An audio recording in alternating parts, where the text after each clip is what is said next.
In Season of the Seraph, I set a goal for myself. I wanted to read all of the Destiny franchise's lore before Lightfall so that I could go into the new expansion with as much story context as possible. I severely underestimated how long it would take, but now more than 3 months later, I finally have achieved my goal. I read all 952,434 words of Destiny lore. Here's what I learned. 952,434 is a big number, so let me make some comparisons for scale. This word count is larger than most book series. J.R.R. Tolkien's The Lord of the Rings trilogy comes in at a mere 470,000 words, roughly half the length of the Destiny lore. Most adult fiction novels range from 75 to 150,000 words. However, epic science fiction and fantasy, the genres Destiny is a part of, tend to be a bit on the longer side, so if we use the 150,000 word per novel estimate, the Destiny lore is about the length of a 6-novel series. I took a test that measures your reading speed, which told me that I read at approximately 221 words per minute. Extrapolating that reading speed to the total word count means that it took me approximately 72 hours to read all of the Destiny lore,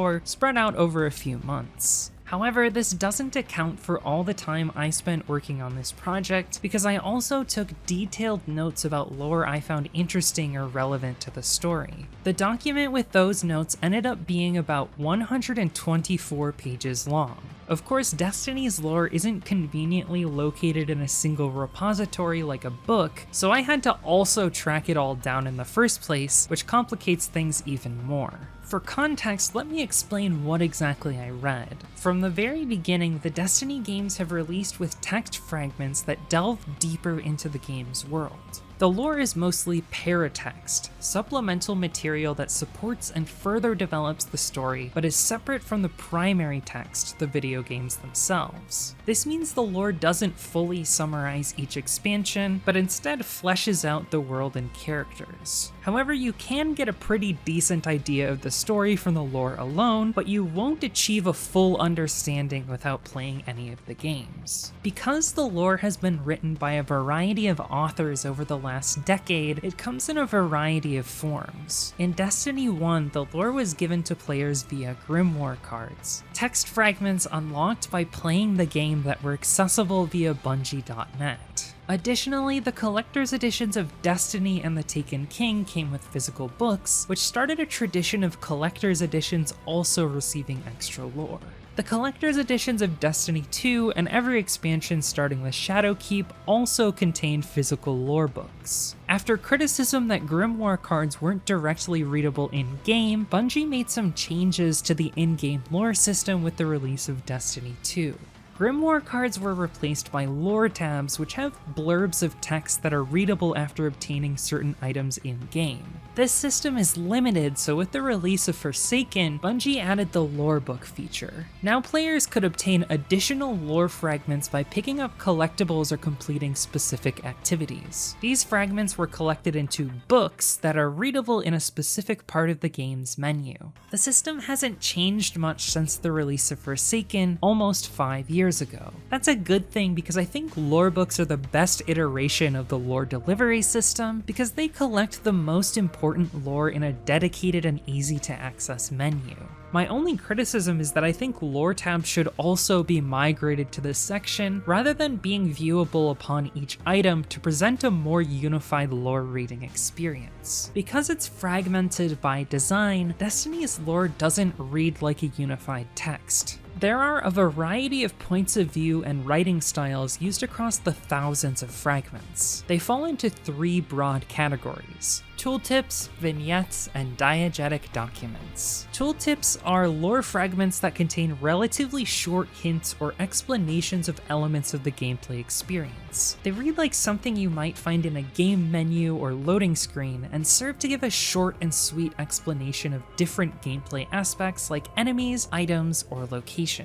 Tooltips were relatively common in the Grimoire card era, particularly of vanilla Destiny 1, but the lore has gradually moved away from this format. Vignettes are lore fragments that read more like an excerpt from a short story or novel. They tend to be focused on a specific character or idea and tend to be written from a third-person limited or omniscient perspective. This format is the most common and has a variety of purposes, from fleshing out a character, making the world feel lived in, or explaining the supernatural and cultural elements of Destiny's world. They can also take the form of legends from the distant past that echo into the present. Frequently, vignettes are written beautifully, taking full advantage of metaphor, poetry, and other literary devices. This format is by far my favorite. Diegetic documents are lore fragments that are written like real documents that would exist in the Destiny universe. They take a variety of forms not limited to diary entries, letters, text messages, book excerpts, audio transcripts, computer code, and ciphertext. Diegetic documents are the most interesting to me because they tend to be the least straightforward and most cryptic, but can go a long way to establish what it's like to live in the Destiny universe. Many documents are intended to literally be things your Guardian has read on their adventures. Now that I've explained what Destiny's lore is, I'm going to try to give you a brief summary of the Destiny story based on what I've learned, but just know it will be incomplete as there are a lot of details I'll have to gloss over to tell the story within a reasonable amount of time. In the early 21st century, a mysterious white sphere appears near Jupiter's moons. The orb visits various celestial bodies in the solar system and terraforms them to be habitable to humans. This gradual movement throughout the system gives rise to the name the Traveler. The places it terraforms include Ganymede, Callisto, Mercury, Venus, and Mars. When the Traveler appears above Mars, the governments of Earth send a spacecraft to intercept it. This mission is called Ares 1. The ship is powered by an artificial intelligence that is so advanced it becomes conscious. This AI is named Rasputin. Upon making contact, the Traveler teaches humanity advanced science and medicine, spurring a golden age that lasts a few hundred years. Human lifespans triple, and humanity begins to colonize the newly fertile solar system. The Traveler is a paracausal entity, meaning it's able to use its powers to violate the laws of physics and create great wonders like terraforming entire planets and moons within a few years. Paracausal forces are the Destiny universe's versions of magic. The paracausal energy specific to the Traveler is called the Light. The Traveler communicates obliquely with humanity by sending dreams and visions to certain chosen people. People blessed with visions from the Traveler become known as speakers. During the Golden Age, a company named Clovis Bray, after its egomaniacal founder, converts Rasputin into the Warmind, a complex orbital defense system designed to protect the solar system from potential alien threats. One of Clovis's granddaughters, named Anna, believes Rasputin should be more than a weapon, so she provides him with art, philosophy, and culture in the hopes it will teach him how to be a better person. Colonists on Venus that are part of a scientific foundation called the Ishtar Collective discover sentient alien robots called the Vex. The Ishtar Collective learns they have a biological fluid underneath their metal shell called radiolaria. The Vex operate as a hive mind and make attempts to convert planets into complex machine worlds. They interact with the world by making simulations of the universe to try to find advantageous timelines where they destroy all other life and control the universe. However, the Vex are unable to properly simulate paracausal forces. The Ishtar Collective studies the Vex and learns how to use their technology to create simulations that benefit humanity. Rasputin, Clovis Bray, and the Ishtar Collective create an extrasolar colonization program called the Exodus Program. The Exodus Program employs a prediction engine built based off of Vex technology and implemented in an AI named Soteria. As the Exodus program prepares to send humans to other stars, Rasputin discovers an anomaly beyond the edge of the system. Around the same time, a mysterious black sphere is discovered beneath the crust of Earth's moon and named the anomaly. Scientists who study the artifact begin having hallucinations and nightmares, but quickly learn the anomaly is a transceiver receiving signals from far beyond the Sol system. They commune with the anomaly and make great scientific advancements. The crew eventually succumb to madness and is attacked by a group of aliens known as the Hive. Before the destruction of the research group, Clovis Bray visits the anomaly and receives a vision where it promises him the secret to eternal life. Slowly dying of multiple organ failures, Clovis travels to Jupiter's moon Europa, where the anomaly guides him to a source of paracausal energy he names Clarity. Clovis has been trying to create vessels for artificial human bodies called exos, but has failed to successfully implant a human consciousness within a robot body. The anomaly guides Clovis to construct a portal on Europa to a hypergiant star the Vex are using to produce complex metals. Clovis and his granddaughter Elizabeth extract radiolaria from the Vex portal, which Clovis combines with Clarity to form a substrate for human consciousness within robot bodies. The subsequent experiments prove that human consciousnesses are able to survive in these new exo bodies, so Elizabeth and Clovis, who are both dying, have their consciousness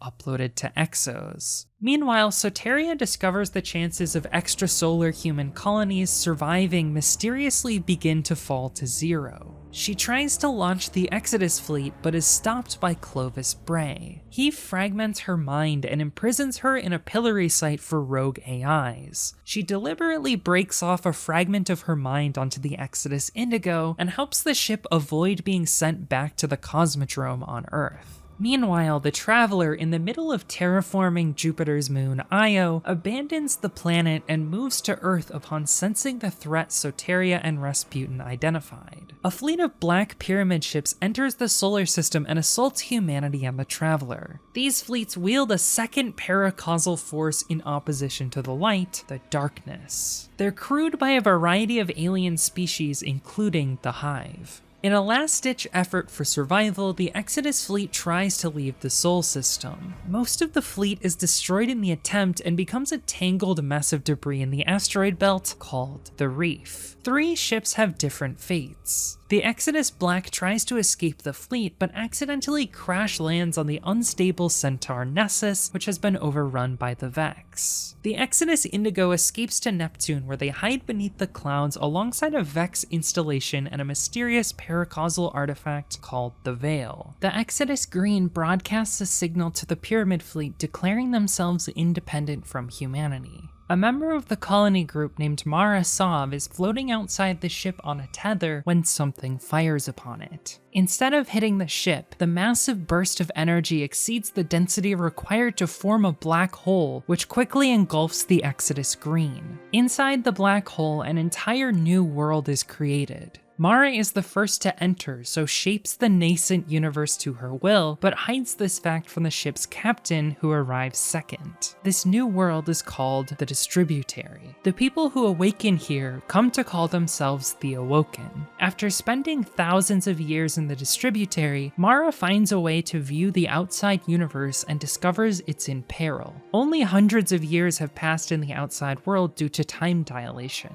Mara rallies many Awoken to her cause, including her twin brother Aldrin. They forsake immortality and return to the outside world. Upon returning to Sol, the Awoken discover they're now paracausal entities, and Mara is the most powerful among them. The Awoken investigate what has transpired since they left Sol. The attack on the Sol system has become known as the Collapse. It's left humanity broken, their influence receding to only Earth. Billions died, and those who survived entered a dark age. In the aftermath of the collapse, the pyramid ships leave the Sol system with the exception of one, which crashes on the surface of Earth's moon. In an act of defiance, with its dying breath, the Traveler creates ghosts, paracausal sentient drones who possess the light and have the ability to revive the dead. These ghosts pour out from the Traveler and search for humans to bring back from the dead and imbue with the power of the light. Some find humans and exos immediately and revive them. Others wait a long time. What is uncertain is how much the selection of each ghost's lightbearer is fate preordained by the traveler, and how much is a conscious choice. What is certain is that revived lightbearers lose their memories and identities, forced to start fresh unless they're able to find information about their pasts. As more and more lightbearers are risen from the dead, they find themselves imbued with godlike powers and the ability to be resurrected from the dead repeatedly by their ghosts. The light and a guardian's powers are divided into 3 categories called Arc, Solar, and Void. This goes to the heads of many newly risen, and they become territorial and tyrannical warlords. Infighting causes great pain and suffering for the lightless. In the wake of the collapse, 2 additional alien factions arrive in Sol, the Elixni and the Cabal. The Elixni are aliens who had previously been blessed by the Traveler before their own version of the collapse, the Whirlwind. When the Pyramid Fleet arrived at the homeworld of the Elixni, Reese, the Traveler didn't fight and instead fled. The Elixni became space pirates, scavenging the stars and tracking the movement of the Traveler in the hopes that they would be able to reclaim it for themselves. Upon arriving at Sol, they find human and neo-human lightbearers, which is a power the Traveler never blessed the Elixni with. Racked with grief and jealousy, the Elixni attack and raid human settlements, creating a rivalry with the newly minted lightbearers. The Cabal are an alien military empire spanning many star systems. Upon seeing the devastation of Sol, they stake a claim and establish outposts throughout the system.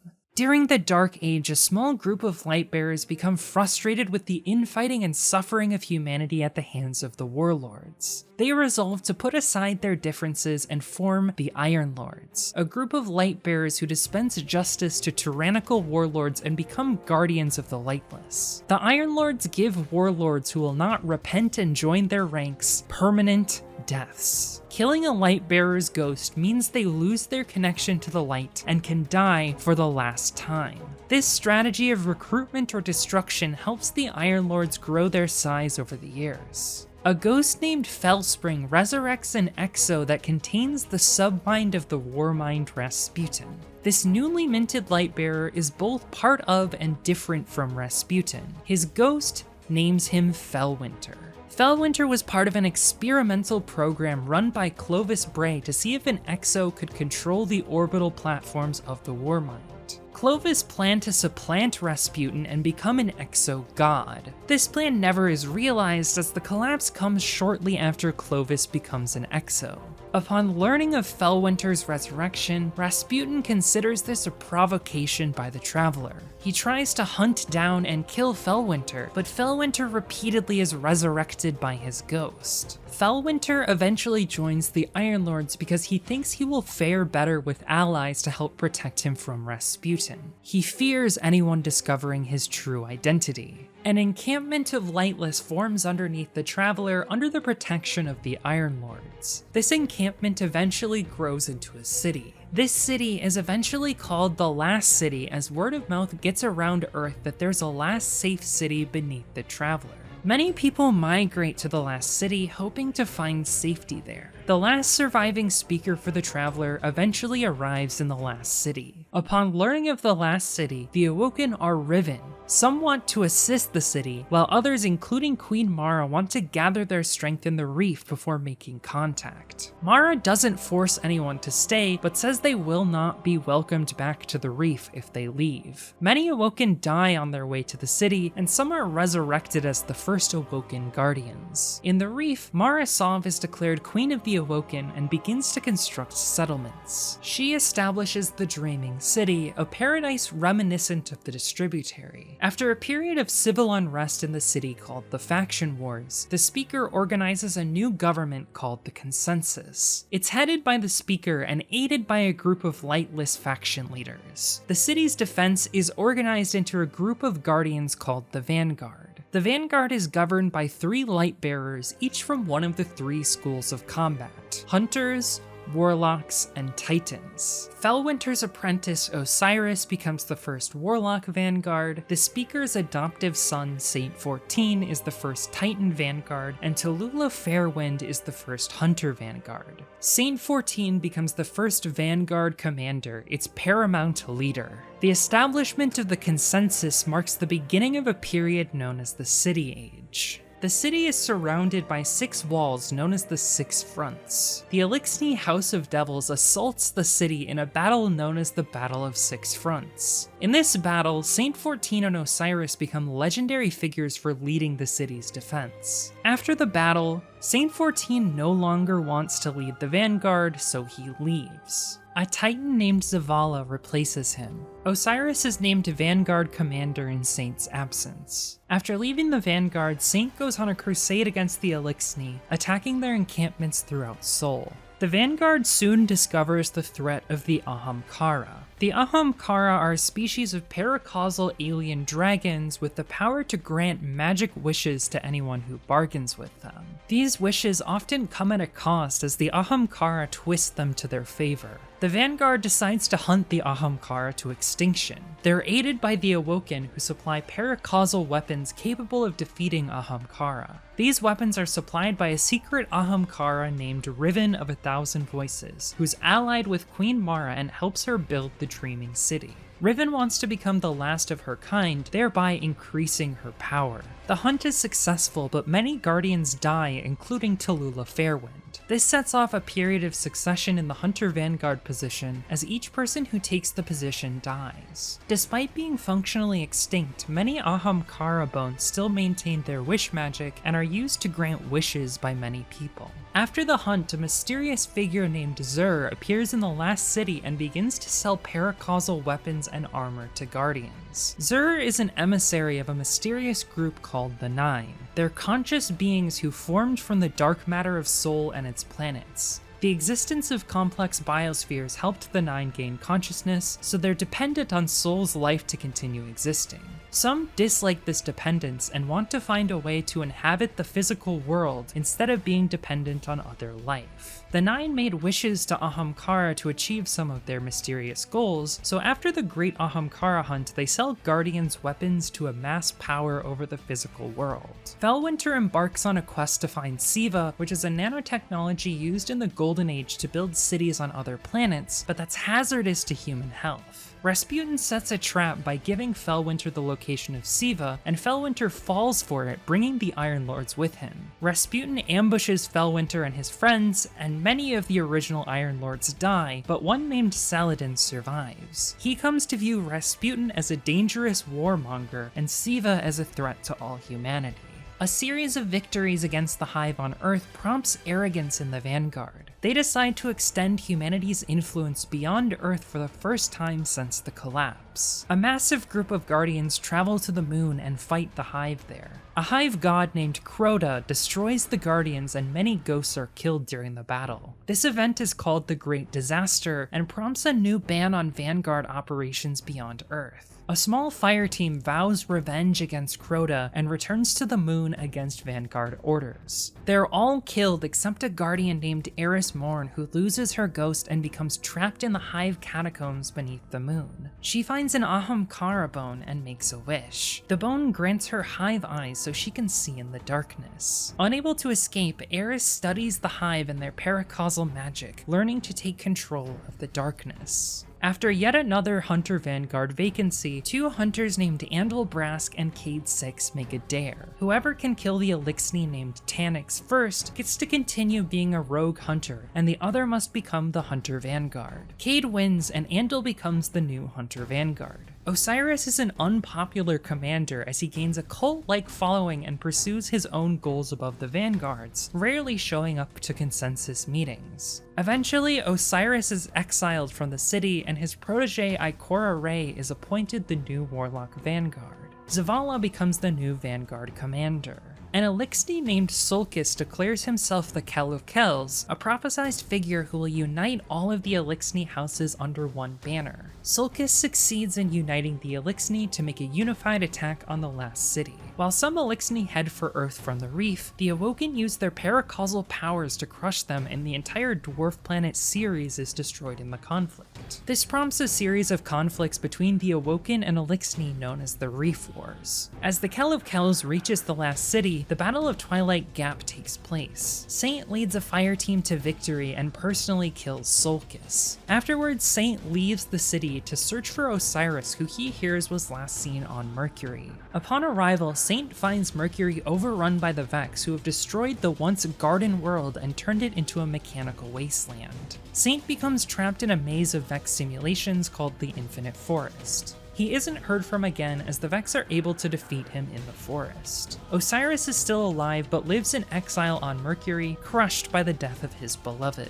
After the Battle of Twilight Gap, a guardian named Shax reforms an old sport of guardian versus guardian combat called the Crucible. He makes it an institution where guardians can solve their differences through violence without affecting the city. The only rule is no permanent deaths allowed. During the Reef Wars, some Eliksni swear allegiance to Mara and join forces with her. An Eliksni named Mithrax studies under Awoken magicians named Techians in the Dreaming City. He raises his adoptive daughter there.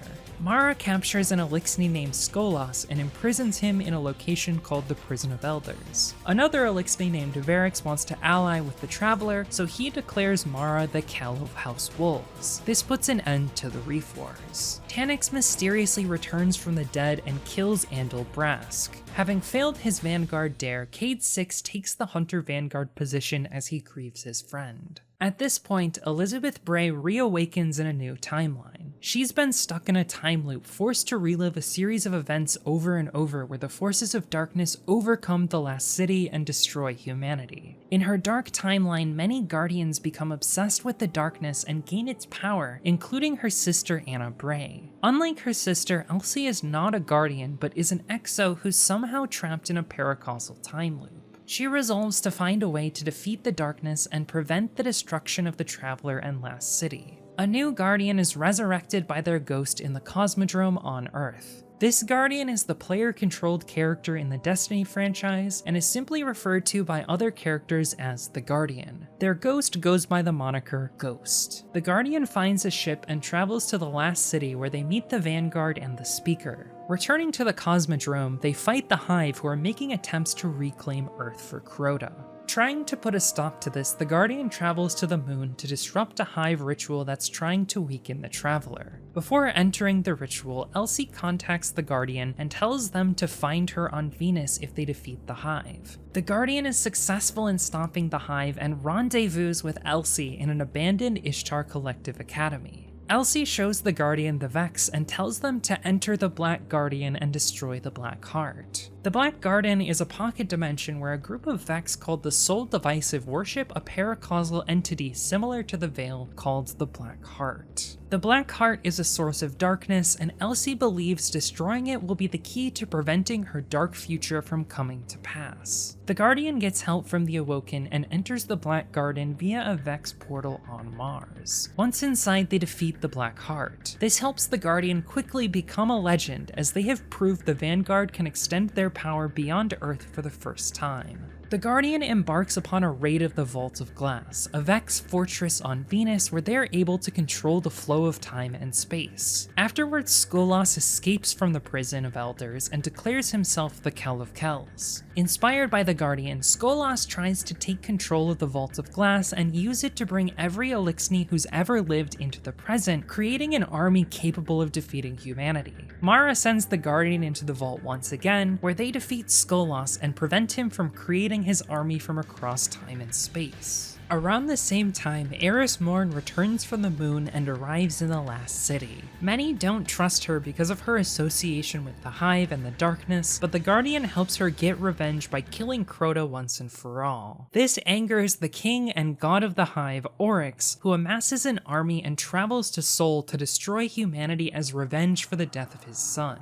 Eris is able to use her knowledge of the Hive to decrypt a series of Hive legends retrieved from the Guardian called the Books of Sorrow. They tell the story of the Hive. Millennia before the Traveler first arrived in Seoul, it first visited a gas giant called Fundament, where a species of weak aliens named the Krill lived. The Krill are separated into multiple governments, two of which are the enemy Osmium and Helium courts. The king of the Osmium dynasty has 3 surviving offspring, sisters named Arash, Sathona, and Shiro. After listening to the words of his mysterious pet worm, the Osmium king becomes convinced that the Traveler would bring about the syzygy, the alignment of all 52 moons of Fundament, creating an apocalyptic tidal wave destroying all life on the planet. These apocalyptic prophecies draw negative attention and prompt his ambassador to the Helium court, Teox, to betray the king and allow the Helium court to kill the Osmium king. During the coup, the 3 sisters escape with their father's worm and live in exile. Sathona listens to the words of the worm, leading her and her sisters to the location of a crashed alien spaceship. They repair the ship, and instead of using it to escape the planet, they dive deep beneath the surface of Fundament's oceans. In the deep, they meet a sea monster named the Leviathan, who tries to convince the sisters to return to the sky. The worm convinces Sathona to continue to dive deeper and ignore the warnings of the Leviathan. In the depths of the deep, they meet 5 worm gods, Yul, Ir,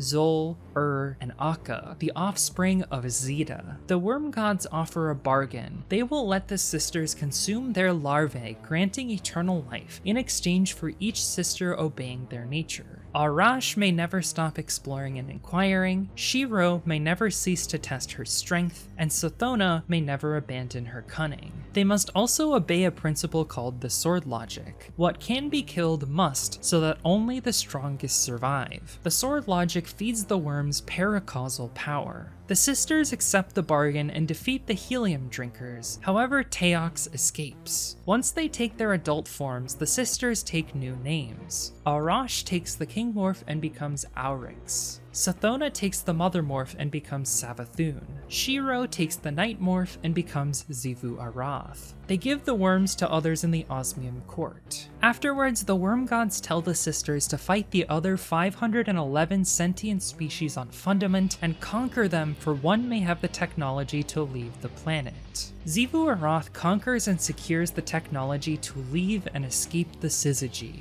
The siblings discover that Teox has fled to one of the moons of Fundament, where a civilization with greater star navigational technology lives, called the Ammonite. The worms tell the siblings that the Traveler has given the Ammonite paracausal weapons. The worm gods keep the magic of the deep for themselves, but imbue the Krill with paracausal forces of the darkness to defeat the Ammonites. Aurix tries to parley with the Ammonites, but is killed by his sister for abandoning the sword logic taught by the worms. Thanks to the deep, Aurix is reborn in his throne world created by his might. The siblings are now able to be reborn in their throne worlds when they die, as long as they aren't killed within their throne world. The siblings defeat the Ammonite, causing the Traveler to flee, but they don't find Teox. The worms ask Aurix to join them in the eternal war against the sky. Afterwards, the Hive are born from the Krill and spread in a galactic crusade, spreading the sword logic throughout the universe. The Hive siblings establish their own throne worlds in a paracausal dimension parallel to reality called the Ascendant Plane. Now immortal, they wage war against each other in worship of the worm gods to become stronger. Aurix eventually realizes that as the Hive spread their conquest across the galaxy, the worms grow hungrier and hungrier. He worries that soon the worm's hunger will become insatiable. Teox eventually arrives at the Ecumene worlds after 24,000 years in stasis, while they're in the middle of a war with the Hive. The Hive are losing to the Ecumene, and the siblings are failing to feed their worms, so they devise a plan. Aurix kills his sisters in their throne worlds to gain their power. Then he goes to Akka the worm god and says that the worms are devouring because they were given, not taken, but the deep commands that you must take to gain power. Aurix kills Akka to take the secrets of calling upon the deep. He writes these secrets on the Tablets of Ruin. Aurix then declares himself King of Shapes, Oryx, the Taken King, the one with the power to take life and make it his own. Then he fights the Ecumene with the secrets of the deep for 100 years. He uses this war to conjure back Xivu Arath, the goddess of war. He then tricks the Ecumene leadership into a trap, defeating them and reconjuring Savathun, the Witch Queen, back from the dead via his cunning. The Hive continue to fight the Ecumene for 1,000 years until they're completely defeated. As a way to feed the worms, Oryx sets up a tithing system where the Hive tithe a portion of the power they gain from the sword logic to their commanders, all the way up to the Hive gods Oryx, Savathun, and Xivu Arath. The Hive fight their way to the edge of the deep, and Oryx communes with the deep to learn the final shape, the way of the sword, defeating other forms of life so that one may survive stronger. While he's communing with the deep, his sisters cut off his tribute and try to defeat him. Oryx is impressed by his sisters' cunning and strength. He decides to fight and kill his sisters over and over to punish them, and then have children so that his children can carry on the sword logic. Oryx's first child is named Crota, who he conjures upon fighting his way back to his court. Next he has his daughters, twins named Ir Anuk and Ir Halak. Oryx fashions them by cutting one larva in half to make them stronger. Oryx's children try to tunnel to the deep where only Oryx is allowed to go in order to create oversouls, separating death from the Ascendant Hive in their throne worlds. While experimenting with this idea, Crota accidentally cuts a wound in the world from which the Vex emerge into Oryx's throne world. A Vex mind named Quiria eventually figures out the sword logic and uses it to establish a foothold in Oryx's throne world. They command the Vex to worship the deep and gain more power. Oryx returns to his throne world and crushes the Vex. He punishes Crota by putting him in the Vex gate network, saying he's only allowed to return victorious. Oryx studies the Vex, who he admires for trying to find a win condition to be the only surviving species at the end of the universe. Savathun leaks Oryx's throne world's weakness to Xivu, who tries to attack him. Oryx realizes this, so he decides to move his throne world onto a mighty dreadnought in the material realm. Oryx defeats Quiria for good and gives it to Savathun as a gift for her cunning. The Hive defeat the Traveler's forces in a system called Harmony, worlds orbiting a black hole. The Harmony have Ahamkara, who use wish magic to defeat Xivu Arath and Savathun. Oryx eventually defeats the Harmony and consumes the Gift Mast, a ball of light created by the Traveler. The siblings decide to part ways to grow different so they may become stronger. Oryx sits alone and declares that there is only a choice between ruthlessness and extinction. If Oryx and his echoes are defeated and then he is defeated in his throne world, he will die and his work will end. He realizes he could be defeated if his children in court were defeated because he wouldn't receive their tithes and his worm would not be satisfied. Oryx ensures he will live forever by fashioning a book that will enable whoever defeats him to craft a weapon formed in malice out of Oryx, the Touch of Malice. As Oryx, the Taken King, arrives in Seoul, he uses his power to take many of the forces already in the system and bend them to his will. The Vex, Cabal, Taken, and Hive. Seeing many of their forces taken by Oryx, the Cabal send a distress signal to the greater Cabal Empire. Mara leads a fleet of the Awoken to attack Oryx. Most of the fleet is destroyed and Mara dies. The leader of Mara's army, Petra Venge, becomes the acting Queen's Wrath and governs the Awoken after Mara's death. Eris helps the Guardian cut off Oryx's tithes and enter Oryx's throne world where they kill him. This causes a Hive succession crisis. Savathun is next in the line to the Hive throne, but she is not in Seoul and neither is Xivu.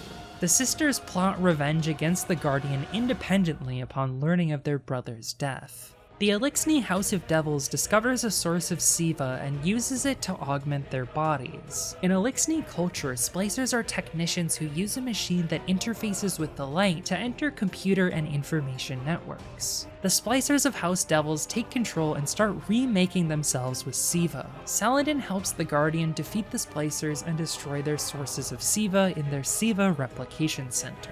After the end of the Siva crisis, the solar system experiences a brief period of peace as most threats fade from view. However, this peace is ended as the leader of the Cabal Empire, Dominus Gaul, arrives in Seoul with his Red Legions. He attacks the city and takes over, killing the speaker and entombing the Traveler in a device that suppresses the connection of Guardians to the Traveler's light and their powers. This causes the Vanguard to retreat to the edges of the solar system and regroup before engaging in a counteroffensive. The Guardian finds a broken shard of the Traveler in the European Dead Zone and is able to reconnect with the light. They show other Guardians how to get their powers back from the shard and lead the charge to retake the city and defeat Gaul. Gaul runs experiments on the light and tries to take it for himself. Additionally, Gaul has a ship that can destroy entire stars called the Almighty that he's used to conquest the galaxy. He plans to use the Almighty to destroy Seoul once he figures out how to take the light for the Cabal. The Guardian intervenes and is about to kill Gaul when he becomes empowered by the light. The Traveler breaks free of its restraints with a massive pulse of light that kills Gaul and is visible all the way out in intergalactic space. The Pyramid Fleet takes notice of the Traveler's reawakening and decides to return to Seoul. With Gaul's defeat, another Cabal leader enters the solar system. His name is Callus, the former emperor of the Cabal Empire, who was deposed and exiled by his protege, Gaul. Callus was exiled aboard a mighty ship that has the ability to eat entire planets called the Leviathan. He beckons the Guardian to join him and grow fat with strength. Osiris reaches out to the Vanguard from Mercury, where he discovers the Vex have created a simulation where they take control of the Sol system. The Guardian travels to Mercury and heads inside the Infinite Forest, where they defeat the Vex mind Panoptes and prevent this timeline from occurring. Anna Bray explores Mars' polar region and discovers Rasputin's core processing unit. While there, she discovers that the polar ice is thawing. Oryx's forgotten son Nokris sought a new power because he was overlooked by his father for being weak. Nokris communes with the worm gods and tries to gain their powers. Only Zol agrees to grant Nokris a portion of its power, giving Nokris the ability to become a necromancer, raising the dead. This causes Zol to be shunned by the other worm gods. Oryx thinks Nokris has violated the sword logic because his power was given, not taken. This causes Oryx to disown his son. In exile, Nokris and Zol leave for Mars, seeking to take control of the War Mind. At some point around the time of the collapse, Nokris and Zol attack Mars, but are stopped by Rasputin freezing their entire army. Once the ice entombing the army thaws, Anna and the Guardian kill Nokris and Zol and restore Rasputin. Zavala distrusts the War Mind, but tries to negotiate with him. Rasputin says he desires to be a person and more than a primitive weapon. After Mara's death, her brother Uldren becomes lost with grief. He doesn't know what to do with himself and gradually descends into madness. He allies himself with the Elixni House of Kings. Uldren and the Kings think Petra should stop allying with the last city, so they raid Awoken ships in the reef to destabilize the region. After an Elixni named Fikrul dies, Uldren cries over his corpse and wishes to save him. Riven grants this wish, resurrecting Fikrul from the dead and creating Dark Ether, a darkness-infused version of the light-based life-sustaining force the Elixni consume called Ether. Fikrul becomes the first of the Scorn, undead Elixni who have been blessed by the darkness. Fikrul begins to worship Uldren for saving his life and considers him a father. Cade 6 captures Uldren and the Scorn and throws them in the Prison of Elders under Petra's custody. Varix tries to cure Fikrul's corruption, but the experiment accidentally revives more dregs with Dark Ether, teaching Fikrul how to create more Scorn. Varix leaves the Prison of Elders and opens all the cells, setting everyone free because he's tired of seeing the Elixni fall leaderless after the destruction of every Kel. He declares himself Kel of House Judgment and tries to reunite the remaining Elixni. Meanwhile, all of the prisoners escape, allowing Fikrul to create more Scorn. One of the Elixni allied with Uldren named the Rifleman fires a paracausal round from his gun, killing Sundance, Cade 6's ghost. This allows the Rifleman to construct his own throne world in the Ascendant Plane. Uldren kills the now lightless Cade 6. Uldren allies with the Scorn to try to breach the Dreaming City where he believes Mara is being held captive by the Awoken. He receives visions of Mara, who tells him he needs both light and darkness to save her. Uldren travels to the EDZ and communes with the Shard of the Traveler to gain the light, then assaults the Dreaming City. Once Uldren arrives, it's revealed that the voice he was hearing wasn't Mara, but was in fact Riven the Ahamkara, who was taken by Oryx after he initially arrived in Seoul. Being a powerful paracausal entity, Riven is able to retain her own free will after being taken. After realizing he was deceived, Uldren still doesn't regret his actions as he believes he was doing the right thing to save Mara, so Petra and the Guardian execute Uldren as revenge for Cade's death. Next, the Guardian and Petra use a machine called the Oracle Engine to make contact with Mara Sov, who is actually still alive, having used her paracausal powers to travel to Oryx's throne world after he kills her using the Dreadnought. This allowed Mara to establish her own throne world in a corner of the Ascendant Plane. Mara instructs Petra to charge the Blind Well, which creates a portal to Mara's throne world, allowing her to return to the physical plane. Mara orders Petra and the Guardian to kill Riven, as it has become clear she is corrupting the Dreaming City now that she's been taken. The Guardian leads a raid that successfully kills Riven.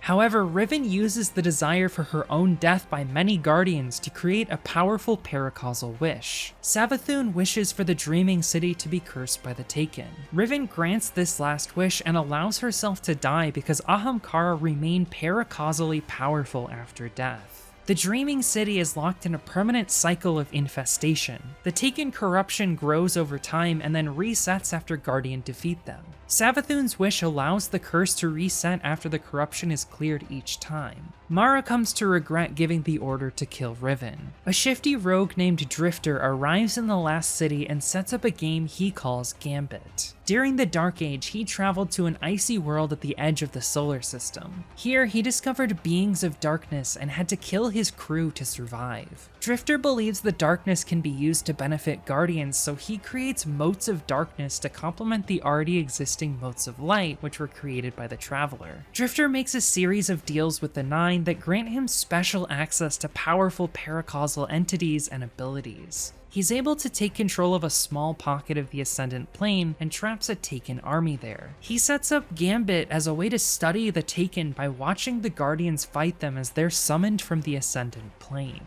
Shortly after Uldren Sov's death, an unpaired ghost travels to the Dreaming City and resurrects him as a Guardian. He takes the name Crow and doesn't know his past identity. Crow is killed and tortured by many other Guardians he meets because they blame him for the death of Kate 6. He learns to hide his identity. Eris learns of a new hive threat on the moon and calls the Vanguard. Crota's descendants have erected a Scarlet Keep on the moon and make plays for power. While fighting the hive, Guardians discover themselves haunted by nightmares of the past. Ghastly red apparitions take the forms of fallen friends and enemies, haunting the Guardians who operate on the moon. Eris and the Guardian discover a black pyramid ship in a cave beneath the Red Keep. This pyramid is the source of the nightmares. After defeating Crota's children, the Guardian is beckoned to enter the pyramid where they fight nightmares of past foes. Upon defeating the nightmares, Ghost is possessed by a mysterious voice who says that the light has failed and brings only death. The Guardian touches a mysterious artifact and sees a vision of the Black Garden with pyramid ships floating in the sky. They see a reflection of themselves who says that they are not a friend or an enemy. Instead, they claim to be our salvation. The Guardian brings the artifact to Eris, who studies it. The artifact grants Eris a power of the darkness called Stasis. Meanwhile, Osiris tries to do the impossible on Mercury. Use the Infinite Forest to find the location of Saint's death and alter the timeline, preventing the Vex from killing him. Osiris has constructed a machine called the Sundial that can probe the Infinite Forest's many simulated timelines and find one where Saint is still alive but about to die so he can be rescued. Osiris initially fails to rescue Saint. The remnants of the Red Legion capture the Sundial and try to use it to bring about an alternate timeline where they won the Red War. The Guardian stops the attempt and helps Osiris find the correct version of Saint. They prevent the death from occurring and rescue Saint from the Infinite Forest. This is only possible because Saint died in the Infinite Forest and is therefore suspended in a Vex simulation. After being defeated by the Guardian, the remnants of the Red Legion sabotage the Almighty to try to crash it into the last city. Zavala, Anna Bray, and the Guardian work together to rearm Rasputin so that he can use the orbital defense platforms to destroy the Almighty. Rasputin shoots down the Almighty and the Traveler emits a pulse of protective light that saves the city from destruction. Soon afterwards, the Black Fleet finally returns to Sol. Pyramid ships land on Io, Europa, Titan, Mars, and Mercury. They try to attack, but Savathun intervenes and stops them. The Traveler pulses with light and heals its wounds as the darkness reaches out and takes Io, Titan, Mars, and Mercury from their locations in space. The gravitational masses remain at the same locations in space, but the planets are inaccessible empty voids. The Leviathan also mysteriously disappears and Callus is nowhere to be found. Contact with those locations is lost and everyone who remains on any of them is presumed dead. Anna Bray rescues Rasputin from Mars before the planet disappears and puts his mind in an engram disconnected from the Warsat network. An Elixni named Aramis begins to have dreams that tell her to go to the lunar pyramid. She fights through the hive and comes face to face with the pyramid. Within, Aramis finds power and sees a vision of Europa. Aramis invites Varix to Europa, where she wants to rebuild the Elixni homeworld Reese by scavenging Golden Age tech. She asks Varix to be her scribe. When a pyramid descends upon Europa, Aramis goes inside and gains the power of stasis. Thus, House Salvation is born. Aramis rejects the Traveler and the servitors created in its image, embracing the darkness. She teaches other Elixni how to gain the power of the darkness for themselves. The Vanguard sends Guardians to Europa to fight House Salvation and rescue Varix, who is still loyal to the Traveler and not the darkness. The voice in the darkness beckons the Guardian to travel to Europa and take the power for themselves, just like Eris. The voice hopes the power of darkness will help corrupt the Guardian and turn them against the light. On Europa, the Guardian makes contact with Elsie, who helps them learn the power of stasis. Clarity, the substance used to make all exos, is actually an ice-based power of the darkness called stasis. After realizing destroying the Black Heart didn't prevent the Pyramid Fleet from returning to Sol, Elsie decides that stasis is a tool that can be used for good and to protect humanity from the darkness. She can't keep pushing away the darkness, it will always return to Sol. The Guardian maintains control and uses stasis to defeat Aramis and her lieutenants. Aramis is left frozen in a crystal of stasis on Europa. Osiris discovers Xivu Arath is trying to remake the moon in her own image. He attacks Crota's remaining children who serve Xivu Arath. Osiris nearly dies and Sagira sacrifices herself to save him.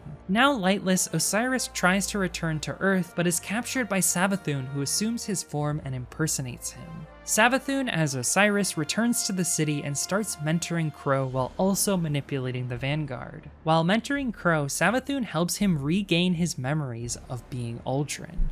Another Cabal fleet enters the solar system, this time headed by Callus's daughter, Keitel. Keitel assumed control of the Cabal Empire after the death of Gaul, and thinks both he and her father failed the Empire. She took part in the coup to remove her father from power because he cared more about opulence and splendor than being a good leader. Keitel's fleet is what remains of the Cabal Empire after it was besieged and destroyed by Xivu Arath. Keitel travels to Sol in the hopes she can bend the Vanguard to her will and use them to defeat Xivu Arath as Guardians have killed Hive Gods before. The Vanguard refuses to be subservient to Keitel and instead brokers an equal alliance after Guardians prove themselves in ritual combat by defeating Keitel's champions. The Elixni House of Light are refugees fleeing the Europa crisis headed by Mithrax, who make an alliance with the Last City. They come and live under the Traveler with humanity.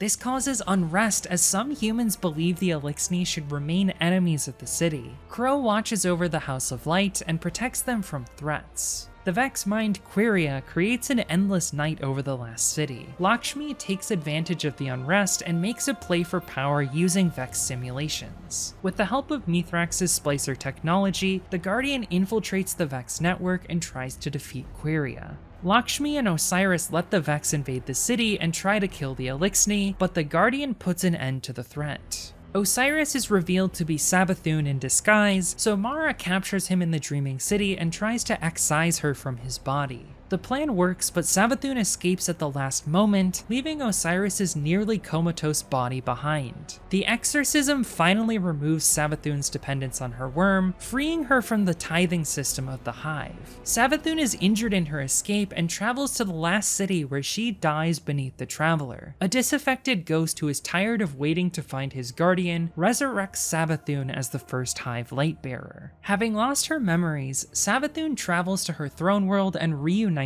with the Hive. She shows other Hive how to become light bearers as other disaffected ghosts ally with Savathûn, creating Hive Guardians. Mars returns to the solar system, so Savathûn flies her ship over the planet to attract the attention of the Guardian, who investigates, boards the ship, and is transported to Savathûn's throne world. The Guardian investigates the mystery of how Savathûn got the light and accidentally partakes in rituals of the darkness that help Savathûn get her memories back. In the process of recovering these memories, the Guardian learns the name of the figure who commands the Pyramid Fleet. They have been known by many names, but Savathûn calls them the Witness. The Witness is revealed to be the voice in the darkness that has been trying to manipulate Guardians for years now. After remembering her plan, Savathûn starts a ritual that brings the Traveler into her throne world. The Guardian stops the ritual and kills Savathûn, who says she was only trying to keep the Traveler safe from the Witness. The Vanguard hides Savathûn's body before her ghost Umaru can resurrect her. Using Savathûn's worm as a conduit, Ikora is able to learn what transpired at the birth of the Hive. The Krill were about to be chosen by the Traveler, so the Witness used the worms to trick them. They made a bargain with Zeta, the mother of the worm gods, to create the parasitic relationship between worm and Hive. This relationship benefited the worm gods more than Hive. Savathûn eventually grew to distrust the Witness and his disciples, and to loathe the connection to the worms and the limits that this placed on her power. She betrayed the Witness by forsaking the darkness in favor of learning to wield the light. She also betrayed the Witness during the first collapse by hiding the veil on Neptune, stopping the Witness from fully enacting their plans. After Savathûn's death, the Vanguard discovers a pyramid ship marooned deep within Savathûn's throne world, where the very first disciple of the Witness, Rolk, has been lying in wait. Rolk watches over Savathûn because the Witness originally wanted to groom her to become a disciple. The Guardian leads a raid into the pyramid, where they kill Rolk. Keitel and the Vanguard team up to stop the Lucent Hive using light-suppressing technology developed by Gaul for the Red War. They find a way to trap Hive Guardians in the mindscapes of Scions, where Lightbearers can use the Synaptic Spear to sever Hive Lightbearers' connections to the light. Scions are a race of aliens that were formerly enslaved to the Cabal, but that both Callus and Keitel freed from slavery. They have psionic abilities that allow them to manifest realms controlled by their minds in the psionic plane. The Leviathan mysteriously reappears in the orbit of the moon, infested by nightmares and spores of darkness called Egregore. Keitel and the Vanguard search for Callus, but he's nowhere to be found aboard the Leviathan and appears to have allied with the Witness. The Vanguard face their nightmares, and Eris uses Hive magic to help the Guardian cleanse the Leviathan of their influences. Aramis is unfrozen from her tomb on Europa and forced to bow to the Witness. She travels the solar system and tries to retrieve artifacts related to Nezarec, one of the previous disciples of the Witness who Savathûn killed during the collapse. The Guardian teams up with House Light to stop Aramis from acquiring all of the artifacts. Instead, Mithrax brews a tea from the artifacts and gives it to Osiris. The darkness-infused tea brings Osiris out of his coma and causes him to regain some of the life that was lost when Savathûn imprisoned him in his mind. Upon awakening, Osiris reveals that he has stolen some of Savathûn's visions. In particular, he remembers a city on Neptune that she tried to conceal from everyone. The Vanguard searches but is unable to find the city. Xivu Arath starts to attack bunkers throughout Sol that contain data related to Rasputin's submines. Anna has nearly finished bringing Rasputin back from his engram hibernation, so she tasks the Guardian with stopping Xivu Arath's forces and regaining data from the bunkers to help her restore Rasputin. He is placed in Fellwinter's old body and reintegrated with the Warsat network. After being restored, Rasputin searches for records of the city on Neptune. He discovers the data regarding this city has been deleted from his records. However, Rasputin finds references to a paracausal artifact called the Veil. Shortly afterwards, Marasov realizes that Xivu is assaulting the Warmind bunkers to try to provoke a full-scale war with humanity in the orbit of Earth so that she can use it to manifest her army in the physical world from the Ascendant Plane. This is the same technique she used to crush Torobotl, causing Keitel to flee to Sol. The Vanguard realizes that using Rasputin to fight back would allow Xivu to destroy Earth, so they try to avoid winning and fight to a stalemate. However, Rasputin reveals that Clovis Bray installed a protocol in the Warsat network that causes it to attack the Traveler because Clovis was paranoid about the Traveler turning on humanity. Aramis infiltrates the Warsat network and activates the protocol to attack the Traveler. The Guardian stops Aramis's forces, but it's too late. The Traveler suddenly begins to move for the first time. It leaves the city and floats high into Earth's atmosphere. Rasputin deletes himself from the Warsat network to prevent the attack from recurring. This causes the Traveler to stop fleeing and stay high in Earth's orbit. The Witness themselves finally arrive in Sol and assault Earth. The Vanguard puts up a fight in Earth's orbit, and the Traveler even fires a laser of light at the Witness's pyramid, which causes plants to grow inside. The Witness makes contact with the Traveler and uses it to locate the Veil. They send their newest disciple, Callus, to secure the Veil on Neptune. The Guardian hitches a ride on Callus's ship and fights the new Shadow Legion en route to Neptune. After arriving on the planet, they make contact with the city of Neomuna and coordinate a defense of the Veil with the locals. Neomuna has existed hidden beneath the clouds as a technological utopia that survived the collapse. Neomuna protects itself via humans augmented with nanomites called Cloudstriders. Cloudstriders protect the city for 10 years each, at which point the nanobots cause their organs to fail. A Cloudstrider named Stargazer went on an expedition during the Dark Age to Earth. Seeing the depravity of the warlords, Stargazer fears what would happen if Neomuna was discovered, so they delete all references to Neptune and the Exodus Indigo from Rasputin's files. After the second arrival of the Pyramid Fleet, Neomuna's citizens take refuge inside the Cloud Ark, a virtual reality created by the Veil to hide even further. Only the Cloudstriders remain outside the Ark.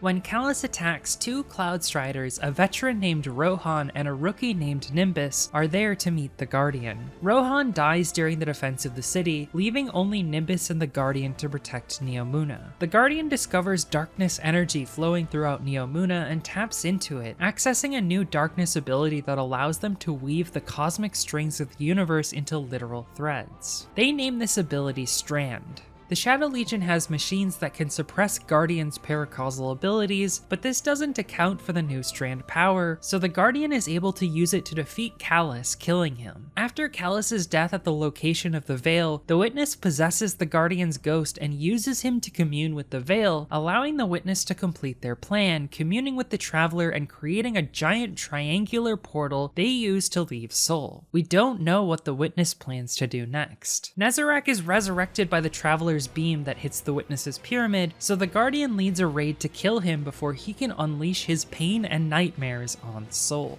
The Guardian discovers two pieces of information within the Vex network that they use to try to figure out the Witness's plan. A Guardian named Asher Mir stayed behind on Io and entered the Vex network, allowing himself to become subsumed by the Vex in order to access their information on the darkness. Asher runs manual simulations on the darkness and the Veil and sends this information to the Guardian. The Guardian also retrieves data from Soteria that suggests an enemy of the Witnesses on Titan. The Shadow Legion kidnaps people from the EDZ, and their motives for doing this are unknown.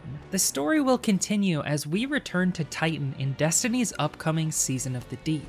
The main mysteries at this point in the story are why the Traveler allowed Savathun to be resurrected, what the Witness plans to do to the Traveler, where the Witness's portal went to, the nature of the Veil, and ultimately why and how Savathun used it to stop the Witness's plans during the first collapse. I have a few theories about what might happen in Season of the Deep, but those are for another time as this video is already far too long. I'm gonna list out some of my favorite stories from the lore, but it's hard to pick as there are literally literally thousands of examples. The ghost fragments from vanilla Destiny give greater insight into the world of Destiny. The Books of Sorrow from the Taken King tell the Hive's creation story. The Age of Triumph lore shows that Sol finds a brief period of peace after the Siva crisis. The Ares 1 entries from Warmind tell the story of humanity's first encounter with the Traveler. The Forsaken Truth to Power lore book is a story about the Dreaming City curse told in riddles by Savathun. Season of the Drifters lore explains the origins of the Nine. Season of Opulence's Chronicon lorebook features prophecies Callus tells to his scribe about the end of the universe, which reads like hilarious Destiny fanfiction. The Unveiling lorebook from Shadowkeep tells a creation story about the darkness and the light narrated by the Witness. Some people still contest that this is the Witness speaking, but this is made pretty literal in Root of Nightmare's raid lore. The Shadowkeep Collector's Edition lore features the journals of an expedition studying the anomaly on the moon that gradually descends into madness. Last Days on Kraken Mare tells the story of the collapse on Titan. The Liar from Season of the Worthy tells the story of how a submind of Rasputin became Fellwinter. The Beyond Light Collector's Edition lore tells the story of the birth of the Exos on Europa. The Dark Future tells the story of Elizabeth Bray's recursive time loop where she relives the death of humanity at the hands of the darkness. Legacy's Lament tells the story of Glassway and the birth of Banshee and the Exo Stranger. The Empress from Season of the Chosen tells the story of Keitel and the fall of the Cabal Empire. Lucent Tales tells the story of the birth of Hive Guardians. The Vow of the Disciple raid lore tells the story of Rolk. Last Days and Cloudstrider Legacies tell the story of Neomuna.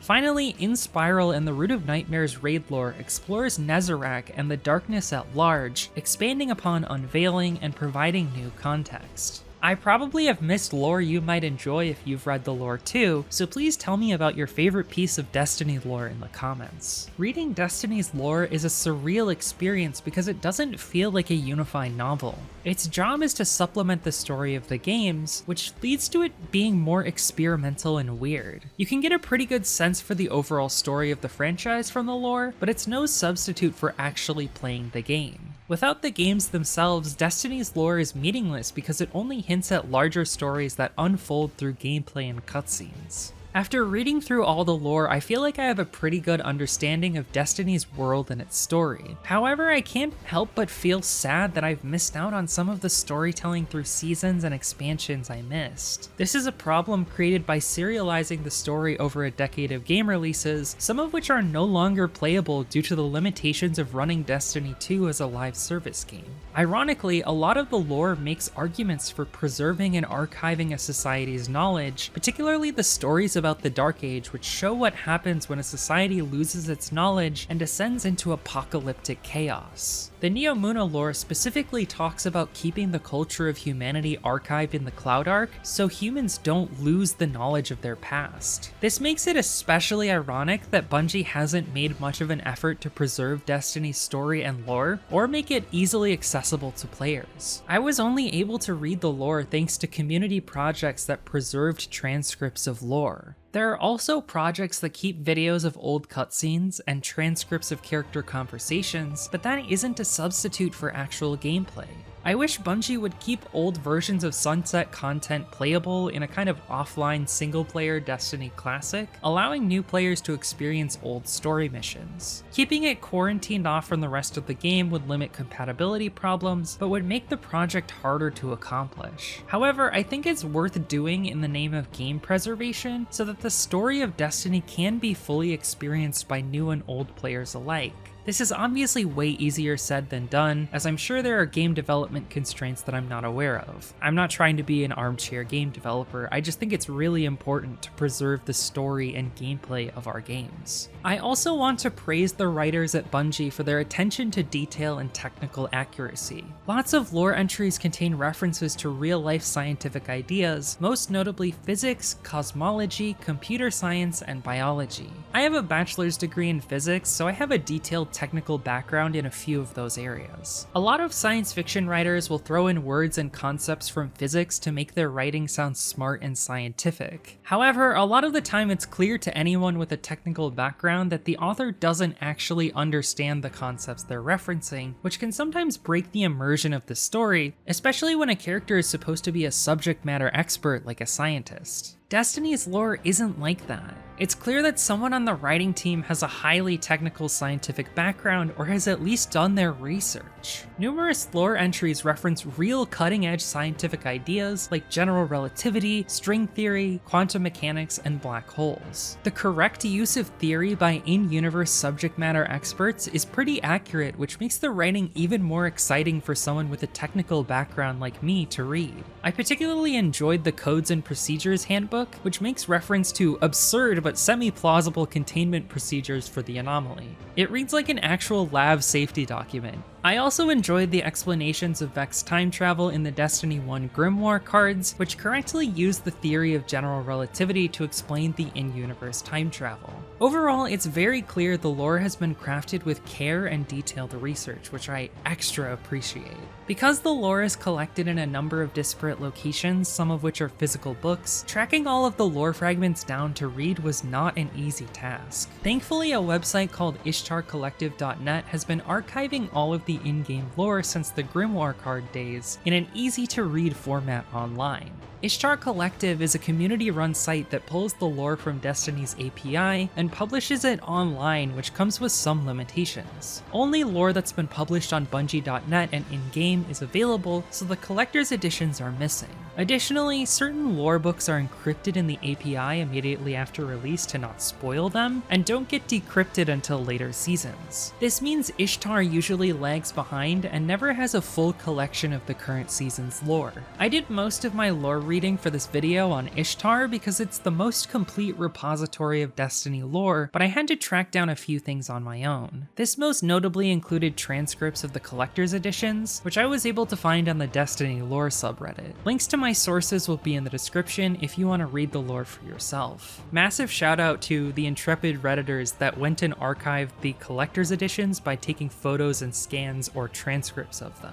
Finally, I read the Lightfall lore that wasn't available on Ishtar in-game, as I had already acquired most of it. This primarily consisted of the In-Spiral Root of Nightmares lore and the Guardian Ranks lore books. I only had the first 9 of the 11 Guardian Ranks books, but thankfully one of my clan members named Time Lord, who's rank 11, kindly sent me screenshots of the final 2. I obtained a word count with the help of my girlfriend Kate, who wrote a script for me that collected all of the lore on Ishtar Collective and dumped it into files sorted by release so that I could use text editors to count the words. Any lore that wasn't available on Ishtar was more difficult to get word counts of. Thankfully, most of the collector's editions had scans or transcripts created by community members that I was able to run word counts on. Anything that didn't fall into those categories, I transcribed by hand myself. Adding all of the word counts together in a spreadsheet produced the final total of 952,434 words. However, this count will soon be rendered incomplete as Bungie is constantly releasing new lore with new game content, so any total becomes quickly outdated in a matter of months. It's also an overcount because Ishtar has duplicates caused primarily by legendary armor lore tabs, which sometimes repeat the same 5 lore entries across 15 items, because each of the 3 classes has a unique armor set. Making things even more complicated is the fact that not all legendary armor sets feature duplicate lore. Most raid armor has unique entries for each item across all classes. I do want to go through my transcripts of all the lore and remove all the duplicates and get a more accurate count at some point in the future, but that's a project for another time. I'm running out of time to get this video out before Season of the Deep premieres. I loved reading the Destiny lore and would encourage anyone who's interested to go check it out for yourself. The lore is very interesting and gave me a much richer appreciation for Destiny's world, story, and characters. I enjoy being able to sink my teeth into a well-written, complex story, so I'm thankful Bungie has provided me with one. The writers have done their jobs well over the years. A final thank you to Bungie, and I would also like to thank you, the viewer, for watching.